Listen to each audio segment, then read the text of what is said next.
Can you promote this pawn? White is winning here, but you must find the best moves. And first off, why do you not want to simply push it immediately?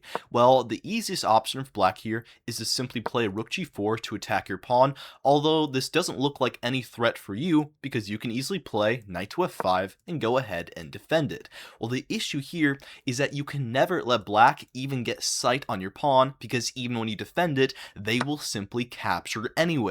Why? Well, after you take here, even though you have two knights versus black's king, unfortunately, with two knights, there is no way to force a checkmate, meaning this is still a draw and you are not winning here. So, what else can you do? Well, you know that you need to stop black from going to the pivotal g4 square, which you can only stop in two ways, by playing knight to h6 and knight to f6. So here, taking a look at knight to h6 first, black of course cannot play rook to g4, so what else can they try? If they take your knight on h4, well, this is no worry, you can easily push your pawn, at which point black has no way to stop it. They can capture, but you will simply promote here, and queen versus rook is a completely winning endgame. However, unfortunately, they do have another option, that being rook down to f1, once again trying to get on the g-file, and you simply have no good way to stop them. If you push, well then simply rook g1 and they will pretty quickly capture. This is still a draw.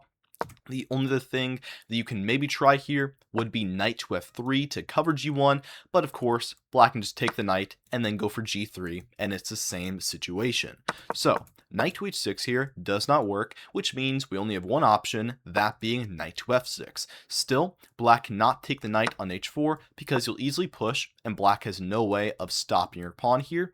And if black instead takes your knight on f6, once again, you can push, and still, they cannot stop your pawn, which means once again, they must back the rook up down to f1, trying to get on the g-file, and now we play that key move again, knight to f3. Before, it didn't work because black could simply capture. However, now this does not work for them because after push and rook to g3 here, well, you have a nice knight to e4 fork. They must move their king, you capture, at which point you will easily promote. They do have one other thing they can try, which would be, instead of capturing a knight, going for f2 and then rook g2 to try and once again get on the g-file, but now you have knight to e4 check immediately here. Once again, they will move, you can capture, at which point you can use your knights to help your pawn push, promote, and you are completely winning.